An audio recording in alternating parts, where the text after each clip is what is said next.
Vous recherchez un courtier en assurance efficace et crédible. Venez à Johnson Insurance. Grâce à son large éventail d'assureurs, Johnson Insurance vous appuie dans l'élaboration des contrats d'assurance automobile, assurance maladie, assurance voyage, incendie, accident, risques divers, transports et vie.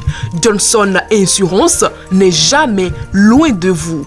À Porto Novo, votre courtier en assurance est situé au quartier Condévier, Carrefour Yaya Gendarme, derrière l'immeuble Modec Microfinance.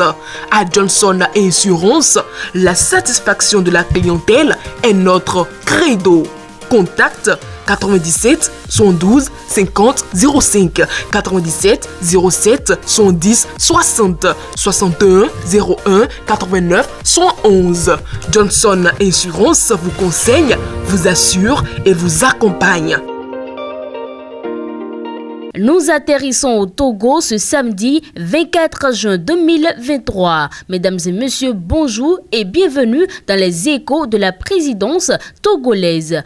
On démarre cette session d'information par la visite de la directrice générale de la Millennium Challenge Corporation à la présidence du Togo le mardi 20 juin 2023. Cette mission officielle, première du genre, s'inscrivait dans le cadre d'une tournée dans plusieurs pays du continent africain. Au menu, des échanges avec les plus hautes autorités du pays et le secteur privé sur la mise en œuvre des projets du MCC ainsi que la coopération entre l'agence gouvernementale américaine et le Togo. Alice Albright, directrice de la Millennium Challenge Corporation, a ainsi été reçue par le Premier ministre Victoire Dogbe et le président de la République, Faure Esozima Yasingbe. Les discussions fructueuses ont notamment porté sur le programme Threshold qui vise à accompagner le pays dans les domaines d'éthique, les réformes foncières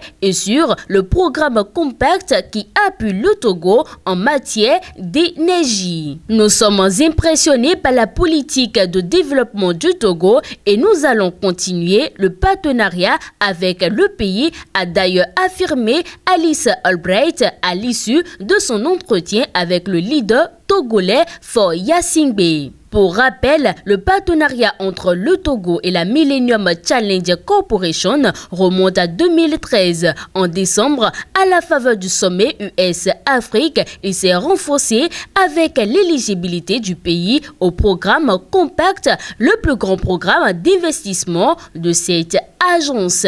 On continue avec une bonne nouvelle pour le président Faure Esozima Yasingbe. Il est attendu au rendez-vous de la 28e conférence des parties sur les changements climatiques COP 28 programmée du 20 novembre au 12 décembre prochain à Dubaï. Le leader togolais a en effet reçu une invitation de la part de son homologue émirati, son Altesse Cheikh Mohammed bin Zayed Al Nahyan. La lettre d'invitation a été remise au chef d'État togolais par le chef de la mission des Émirats arabes unis accrédité au Togo, Ahmed Alawawi. Occasion pour les deux personnalités d'échanger sur la coopération entre les deux pays et d'envisager les moyens de la renforcer. Ce 21 juin 2023, le Togo a commémoré ses martyrs. La nation tout entière a rendu hommage le mercredi 21 juin 2023 à ses fils et filles qui ont payé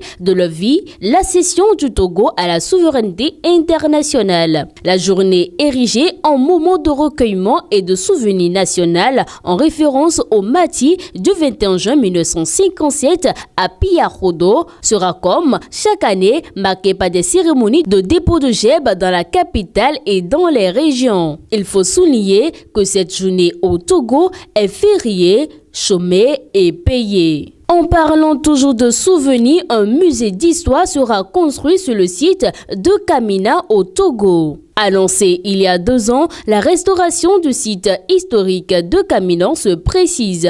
Un musée va y être érigé conformément au projet de réaménagement porté par le ministère de la Culture et du Tourisme. Un appel d'offres a été lancé dans ce sens il y a quelques jours en vue de recruter une entreprise. Les travaux, une fois lancés, devraient durer 7 mois, a précisé le ministère. Pour rappel, le site a été dynamité par l'armée avant sa capitulation en août 1914. Ces dernières années, il a par ailleurs accueilli périodiquement une exposition d'art qui drainait des visiteurs et touristes. Il n'y a pas que le projet de la construction du musée de Caminan qui soit en cours. En électricité, le projet Camandaman sera bientôt achevé. 2 ans après son lancement, le projet énergétique Camandaman qui doit relier les villes de Kara, Mango, Dapaon et Mandouri est presque à son thème. Les travaux sont déjà réalisés à plus de 90%, a constaté il y a quelques jours la ministre déléguée Mila Aziable lors d'une visite sur les différents chantiers de construction.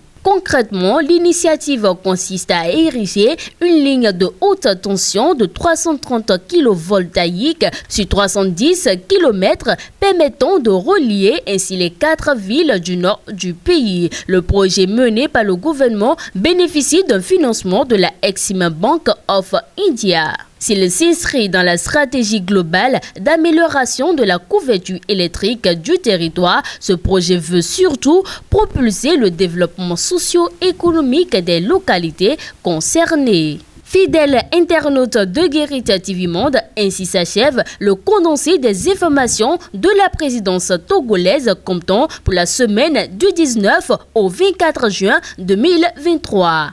À samedi prochain pour d'autres informations.